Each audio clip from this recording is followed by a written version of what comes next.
8 مارچ 2014 کو ملائیشیا کے دارالحکومت کولمبو سے بیجنگ جانے والی ملیشین ایئرلائنز کی پرواز MH370 نے اپنی معمول کی پرواز کا آغاز کیا۔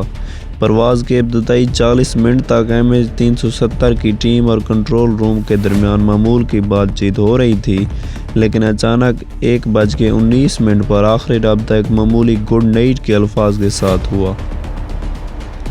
کئی سالوں کی تحقیق کے بعد بھی کوئی واضح نتیجہ نہیں نکل سکا۔ ایکچولی کیا ہوا تھا اس دن، چلیے جانتے ہیں آج کے اس ویڈیو میں۔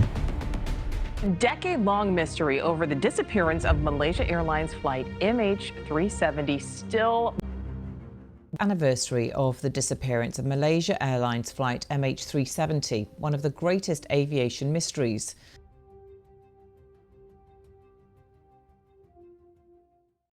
السلام علیکم۔ رات کے 12:40 پر MH370 نے اپنی معمول کی پرواز کا آغاز کیا۔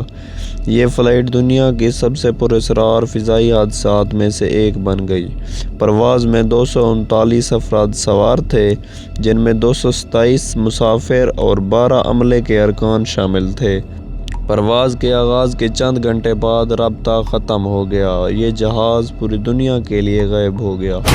پرواز کے ابتدائی 40 منٹ تک MH370 کی ٹیم اور کنٹرول روم کے درمیان معمول کی بات چیت ہو رہی تھی، لیکن اچانک 1:19 پر آخری رابطہ ایک معمولی گڈ نائٹ کے الفاظ کے ساتھ ہوا، اور پھر جہاز کا رڈار سے اچانک غائب ہو جانا سب کو حیران کن لگا۔ جہاز کا رابطہ ٹوٹنے کے بعد ملائیشیا کے حکام اور ایئر لائنز نے فوری طور پر تحقیق شروع کی، لیکن کوئی ٹریکنگ ڈیٹا نہیں تھا جو جہاز کی سمت یا مقام کی تصدیق کر سکے۔ تحقیقات میں یہ سامنے آیا کہ جہاز نے اپنے روٹ سے انحراف کیا تھا۔ ابتدائی طور پر اس بات کا اندازہ لگایا گیا کہ جہاز کا ریڈار سنگل جنوبی چینی سمندر میں غائب ہو گیا، لیکن بعد میں یہ انکشاف ہوا کہ جہاز نے اپنی پرواز کے راستے سے انحراف کیا اور تقریباً 7 گھنٹے تک مسلسل پرواز کرتا رہا۔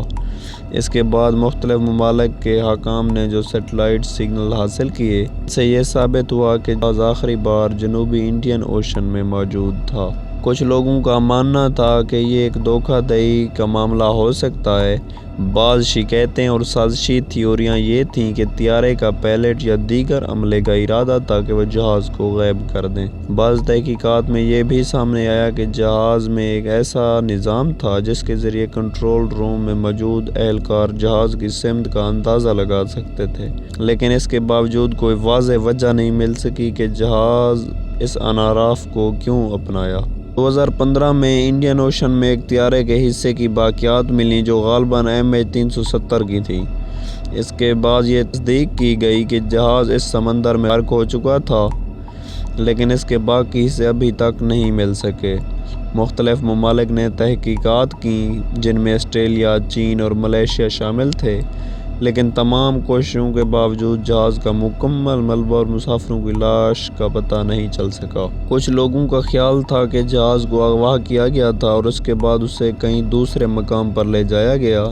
بعض لوگ اس بات پر یقین رکھتے ہیں کہ جہاز کے پائلٹ نے جان بوجھ کر اس پرواز کو غلط سمت میں موڑ دیا، اس کے بعد خودکشی کی۔ کچھ ماہرین نے یہ نظریہ پیش کیا کہ جہاز میں کوئی بڑا تکنیکی مسئلہ آیا، جس کے نتیجے میں پائلٹ نے جہاز کو انٹرنیشنل رڈار سے بچانے کے لیے غیر معمولی اقدامات کیے۔ جب تک 2018 میں تحقیقات کا سرکاری طور پر اختتام نہیں آیا، اس وقت دنیا بھر میں اس کیس پر مختلف نظریات پیش کیے جاتے رہے۔ تحقیقات کے دوران پائلٹ کی ذاتی زندگی، جہاز کے نظام کی حالت اور دیگر تفصیلات پر بات کی گئی، لیکن اس بات کا کوئی صحیح جواب نہیں مل سکا کہ MH370 کہاں اور کیوں غائب ہوا۔ 2018 میں آسٹریلین حکام نے اعلان کیا کہ تحقیقات کا کوئی واضح نتیجہ نہیں نکل سکا۔ جہاز کا ملبہ انڈین اوشن میں ہی موجود ہے، مگر کسی بھی سرکاری یا غیر سرکاری شواہد نے اس بات کی وضاحت نہیں کی کہ جہاز کیوں اور کس مقصد کے لیے غائب ہوا تھا۔ MH370 کا کیس آج بھی دنیا میں ایک پہیلی بنا ہوا ہے، اور اس پر مختلف ڈاکومنٹریز، خبریں اور کتابیں شائع ہو چکی ہیں۔ آپ کو کیا لگتا ہے، کیا یہ ایک حادثہ تھا یا کچھ اور؟ اپنی رائے کا کمنٹ میں اظہار ضرور کریں۔ Thank you so much.